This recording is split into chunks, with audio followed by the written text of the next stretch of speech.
Buenas noches, profesor ingeniero David Martínez. Buenas noches, compañeros del quinto semestre. Soy Luz Benítez. El día de hoy desarrollaremos la unidad 14 y nuestro tema es Escuela Austríaca Karl Menger. La escuela austríaca se originó en Viena en 1871 con la publicación de Principios de Economía de Karl Menger. Se trata de una posición heterodoxa basada principalmente en el individualismo metodológico y en el subjetivismo.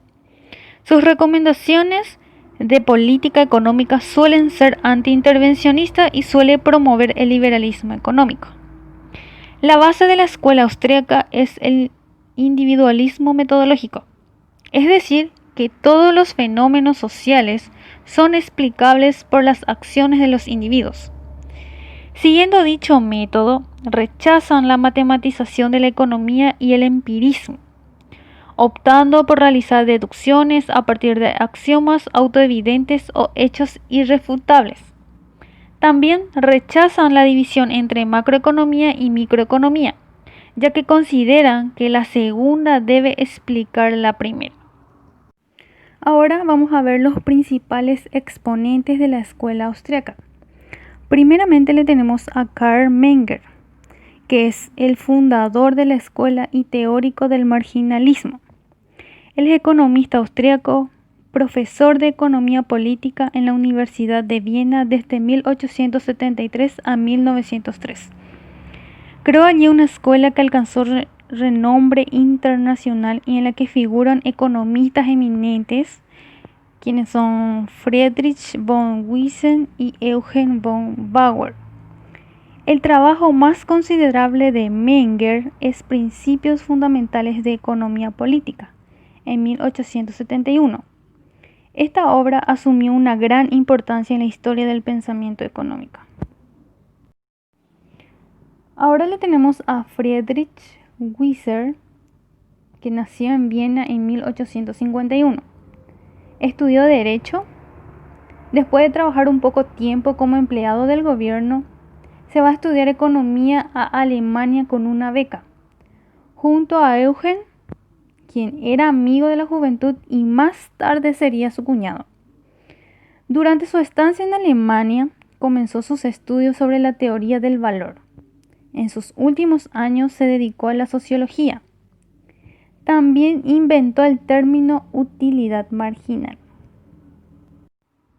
Ahora le tenemos a Eugen, que como vimos, es amigo y cuñado de Wieser. Nació en Austria, estudió Derecho en Viena. Luego de trabajar un periodo corto al servicio del gobierno, también se fue a estudiar con Wieser Economía en Alemania. Los principales aportes son con respecto a la teoría del capital y del interés. Él fue más influyente que Menger y Wieser. Principales aportaciones de la escuela austríaca. Menger, fundador de la escuela, fue uno de los autores que desarrolló la revolución marginalista. Explicó que el valor de un bien dependía de la utilidad que se le asignara a cada agente. Dicha utilidad es subjetiva y dependerá de la intensidad de las necesidades que desee satisfacer cada individuo. Otra aportación, fruto del constante criticismo hacia otras escuelas de pensamiento, es el teorema de la imposibilidad del socialismo, que según otros autores los precios recogen una gran cantidad de información individual, subjetiva y tácita sobre las valoraciones de cada individuo que permite guiar la asignación de recursos. Al no existir precios de mercado ni beneficios, los planificadores socialistas no podrán obtener esta información y asignarán recursos de forma inevitablemente ineficiente. Bueno, todo empezó en el año 1867. Él se dio cuenta que las fórmulas matemáticas que se utilizaban para determinar los precios de los bienes no tenían nada que ver con lo que ocurría en el mercado real. En ese entonces, todos los economistas coincidían en el que el valor de un bien venía determinado por los costes de producción.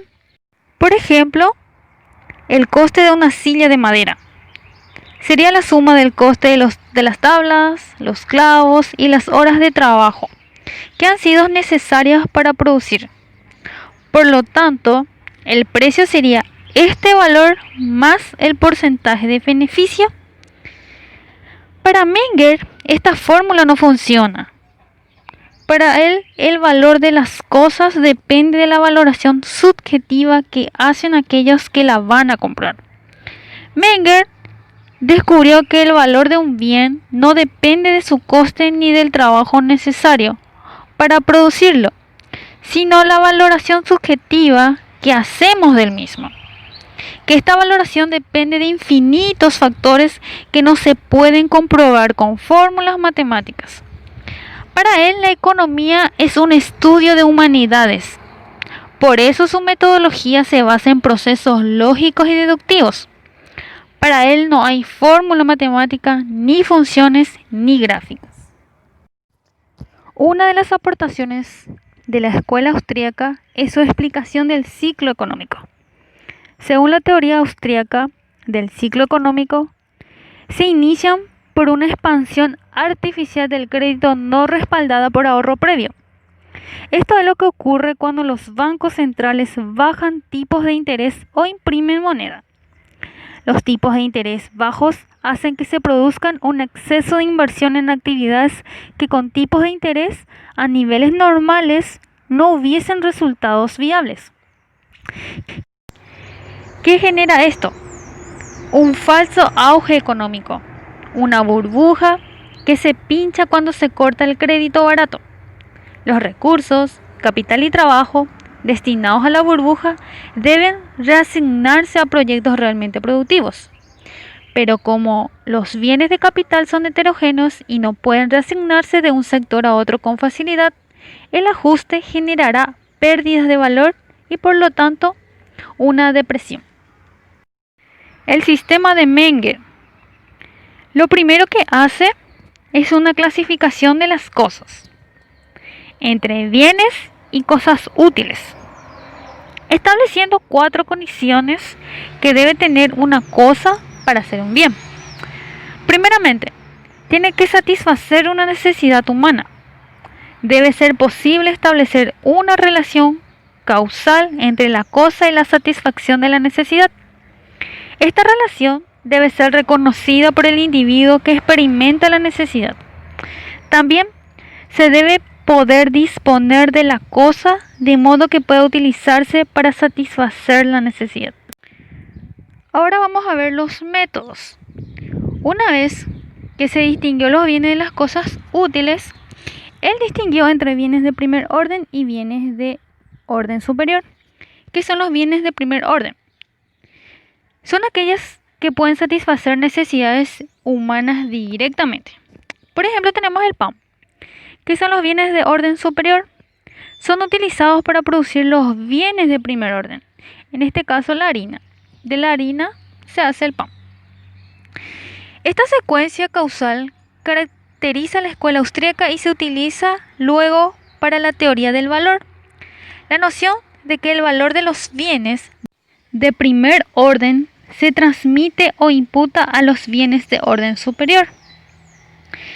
Menger subraya la complementariedad de los bienes de orden superior. Él dice que es necesario disponer de varios bienes de orden superior al mismo tiempo para poder producir un bien de orden inferior. Por ejemplo, si tenemos todas las cosas necesarias para producir pan, pero no tenemos levadura, estas cosas no nos sirven para nada. También subraya la complementariedad de los bienes que consumimos. Ni siquiera la más completa satisfacción de una sola necesidad puede mantener nuestra vida y nuestro bienestar. También clasificó los bienes en bienes económicos y bienes no económicos. Los bienes económicos son aquellos en los que la necesidad es mayor que la oferta. Los bienes no económicos son aquellos en los que la oferta supera las necesidades, como el aire. Esto depende de las necesidades de las personas y de la disponibilidad de los bienes. Los bienes pueden pasar de ser económicos a no económicos y viceversa. ¿Qué es el valor y la utilidad? El valor es un juicio que se origina en la mente de un individuo. cuando se da cuenta de la naturaleza económica de un bien. Y la utilidad es la capacidad de una cosa para satisfacer necesidades humanas. Por ejemplo, los bienes no económicos como el aire no tienen valor, aunque sí brindan utilidad. El factor trabajo no es el que da a los bienes el valor, y el valor tampoco es una característica intrínseca de las cosas. ¿Y cómo se determina el valor? Menger partió de dos principios. Uno, experimentamos necesidades con diferente intensidad, que es lo mismo que decir que las satisfacciones tienen diferentes grados de importancia subjetiva. El segundo, una necesidad es más o menos intensa según el grado de satisfacción que ha recibido. Ahora vamos a ver la teoría del valor según Wiesel. Dice que la economía se ocupa de un proceso social y que, por lo tanto, debe basarse en un concepto de economía social, lo cual implica supuestos institucionales.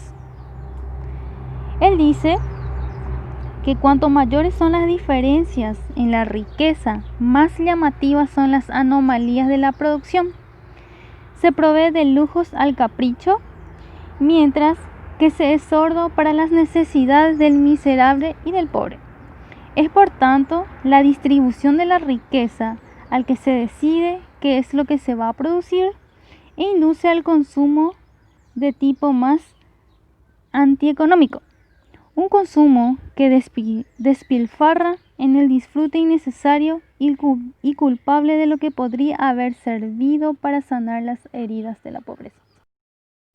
En cuanto a la sociología, él explicaba las relaciones y fuerzas sociales a través de un estudio de amplias visiones de la historia, pero llegó a la conclusión de que las fuerzas económicas, más que las otras, eran las que jugaban un papel dominante en la evolución social.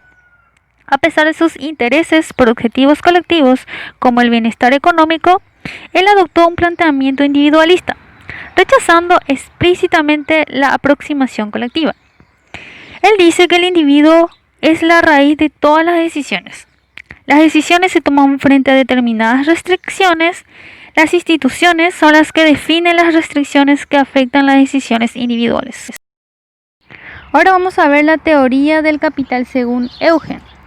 La contribución más importante fue la introducción del tiempo en el análisis económico. Su fundamental y sencilla premisa es que la producción de bienes de primer orden requiere tiempo y que los métodos indirectos para la producción de estos bienes son más productivos. ¿Qué pasa cuando se alarga el periodo de producción? ¿Por qué son los periodos más largos los más productivos? Él considera que a medida que aumenta la duración de un periodo se usa más capital y se amplía el producto final, aunque a una tasa decreciente. También considera el interés como un pago por el uso del capital, y el capital significa productos intermedios, es decir, elementos que hacen posible la utilización de un método indirecto. La utilización de métodos indirectos supone que se interviene más tiempo en la producción. Para concluir, podemos decir que la teoría económica de la escuela austríaca está basada en la lógica verbal, la cual provee alivio frente a la confusión creada por las fórmulas de la economía tradicional. Hay considerables diferencias con otras escuelas, pero al proveer una única perspectiva en alguno de los temas económicos más complejos, la escuela austríaca se ha ganado un lugar permanente en el mundo complejo de la teoría económica.